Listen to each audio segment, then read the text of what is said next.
Les marchés avec CMC Markets, trading de CFD sur action, Forex et indices.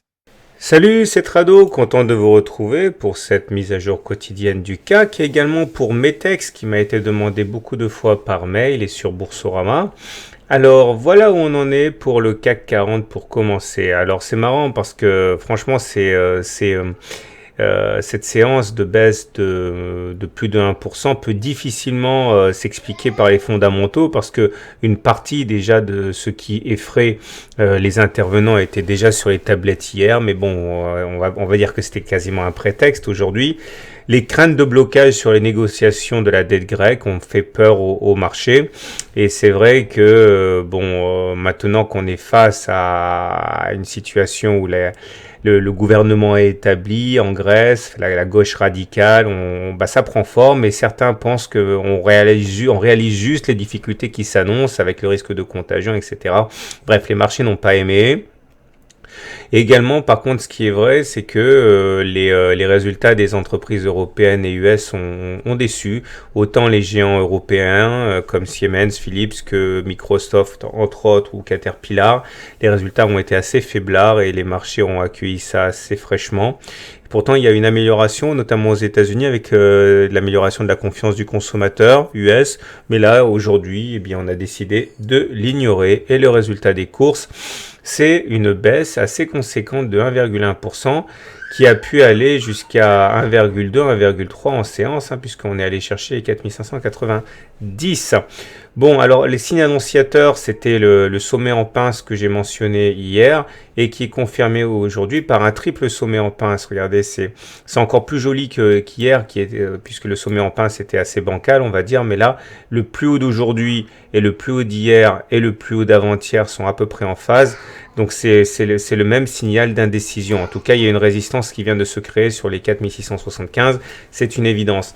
J'aimerais revenir tout d'abord sur l'histoire des Bollinger. Après, je vais faire un peu le ménage. Comme vous le savez, on a pris 13,6% entre le plus bas du 15 janvier et le plus haut d'aujourd'hui. C'est pas rien, 13,6%, il est normal de consolider.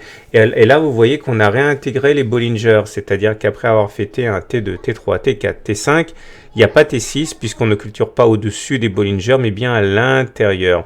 Et il faut savoir que dans ce genre de situation, on a plus d'une chance sur deux d'aller chercher la M7. Regardez, ça s'est produit ici. On fait T1, T2, T3, on réintègre, pouf, contact avec la M7. Ok, c'est quelque chose qui est très habituel et là pareil, on sort des Bollinger, on les réintègre, pouf, M7. Ou encore là, on sort des Bollinger, on les réintègre, pouf, M7. Ce qui veut dire que, il y a un risque de pouf, M7 ici. Alors, ça ne veut pas nécessairement dire qu'on va sombrer. N'oubliez pas que entre la tendance haussière et la tendance baissière, il y a aussi la latéralisation qui est très fréquente. Donc, pour l'instant, il n'y a pas lieu de s'inquiéter, surtout qu'on est soutenu par ce gap qui a été ouvert. C'est-à-dire que ce gap dont on se demande toujours s'il s'agit d'un gap de continuation ou un gap d'essoufflement, pour l'instant, tant qu'on ne l'a pas comblé dans la semaine, et ça fait 3 séances qu'il est là ce gap, on a toujours droit au bénéfice du doute en pensant que c'est un gap de continuation, donc on va surveiller de près, mais en tout cas, il y a du support, il y a ce gap qui va faire support, il y a la M7 qui fait support, donc faut pas paniquer trop vite non plus. J'aimerais insister également sur le support Tenkan ici majeur, on est au-dessus du nuage, on est au-dessus de la Tenkan, donc la Tenkan est un support aussi important. Je vais virer le Ishimoku parce que le support est tellement loin que pour l'instant on n'en a pas besoin. Voilà, on va revenir à l'essentiel. Et les indicateurs techniques, que voilà. Alors, le momentum indique une divergence baissière. Bon, il est bien orienté le momentum, attention, il est au-dessus de 0, donc positif, donc la pression est haussière. Mais par contre, on n'a pas fait de plus haut sur le momentum, alors qu'on a fait un plus haut sur les cours. Ok, donc ça s'appelle une divergence baissière et ça incite à la prudence. Les volumes sont faibles par rapport à ce qu'on a pu observer avant. Donc ça veut dire que c'est pas la panique non plus, donc il faut pas non plus envisager ici de sortir le parachute. C'est pas une peur panique comme on a pu en constater auparavant, comme là par exemple. Donc là, c'est relativement mesuré. Et par contre, le RSI envoie un signal qu'il ne faut absolument pas dédaigner. Voilà ce dont il s'agit. J'ai fait un e-book là-dessus. La zone de surachat, c'est au-dessus de 70. La zone de survente, c'est en dessous de 30. Et lorsque l'on rentre dans la zone de 70, on est en zone de surachat. Et on a un signal baissier lorsqu'on sort, comme au point 6 ici, de la zone de surachat. Regardez ici, on est sorti, on a une baisse. Et là, surtout, on est sorti de la zone de surachat au point 8. On a eu une baisse. Alors parfois, c'est des petites baisses, parfois, c'est des grosses baisses, mais généralement, ça baisse. Donc du coup, et c'est pour ça que j'en parle, c'est pas fortuit, le RSI vient de sortir de la zone des 70, comme vous pouvez le voir ici. Donc ça plaide pour une continuation de la consolidation. Mais j'insiste, commencez pas à paniquer. Rien ne permet de dire pour l'instant qu'il ne s'agira d'une baisse profonde.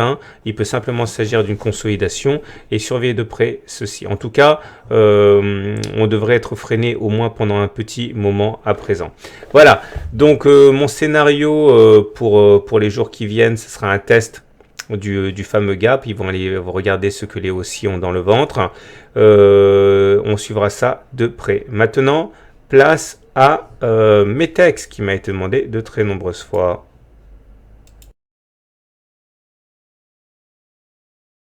Alors, chose promise, chose due, voilà l'analyse technique de Metex qui nous a gratifié aujourd'hui d'une très belle séance de 21%. Alors, je ne sais pas pourquoi, parce que je ne suis pas les fondamentaux, mais ça change beaucoup de choses cette histoire. Tout d'abord, on va commencer par une analyse hebdomadaire. Chaque bougie correspond à une semaine de cotation. Tout d'abord, je voudrais rebondir par rapport à ce que j'ai dit tout à l'heure.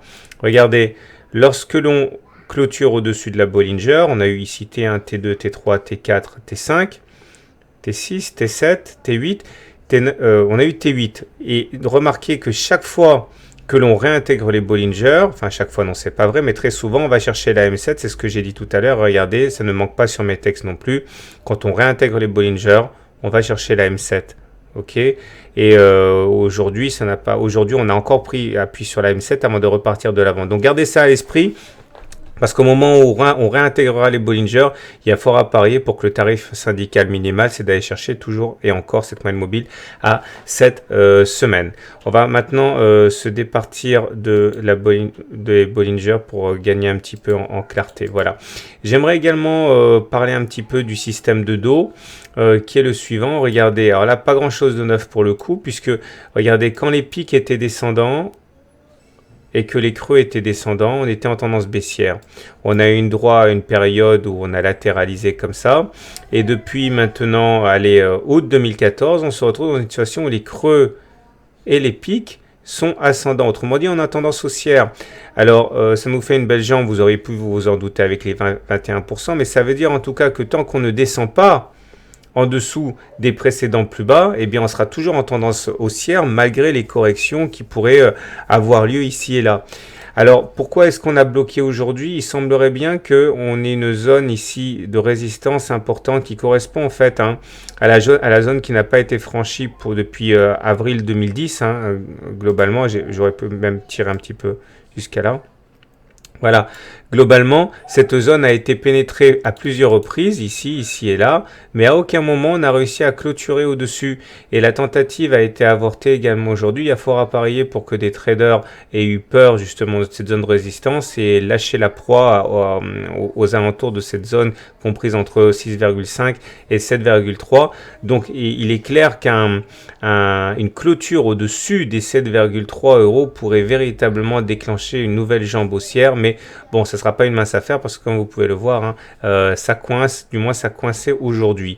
Regardez également autre chose qui est intéressant, les volumes. Alors ça me perturbe un petit peu. Bon, la semaine n'est pas finie, faut pas non plus, on n'est que mardi, mais ce serait bien quand même de faire un plus haut que ça pour la semaine, puisque regardez, là, lorsque les pics sont accompagnés de pics de volume, quelque part ça densifie, ça crédibilise le message, c'est-à-dire voilà, ça monte, mais on monte pas sur du vent, on monte parce qu'il y a des gens qui veulent acheter.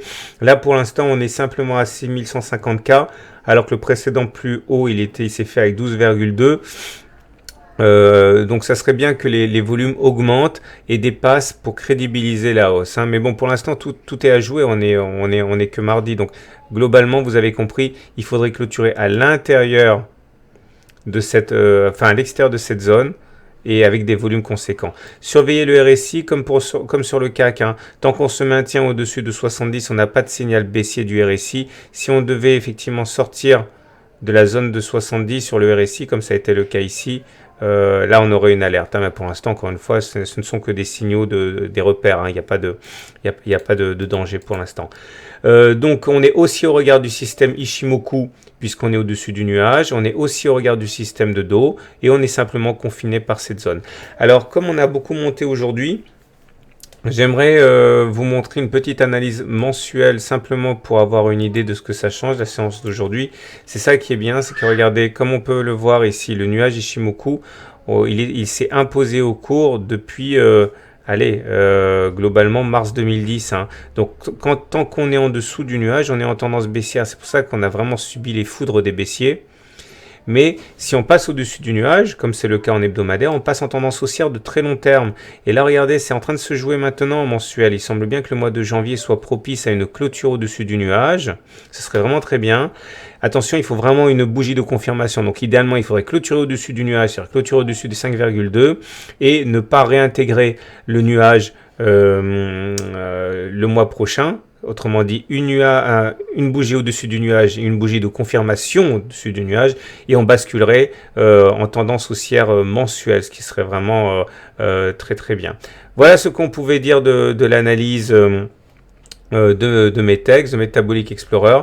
Je vous souhaite une bonne semaine, de bons trades. Si vous découvrez mon travail, je suis Trado, j'écris des bouquins, et notamment celui-ci qui est gratuit, que je vous offre pour vous aider dans vos investissements. Hein. L'analyse technique, c'est pas que pour les traders, c'est aussi pour les investisseurs. Envoyez-moi e-book gratuit à tradosor@gmail.com et je vous envoie le e-book avec la vidéo exclusive de 25 minutes, avec le cahier d'exercices corrigé, etc. etc.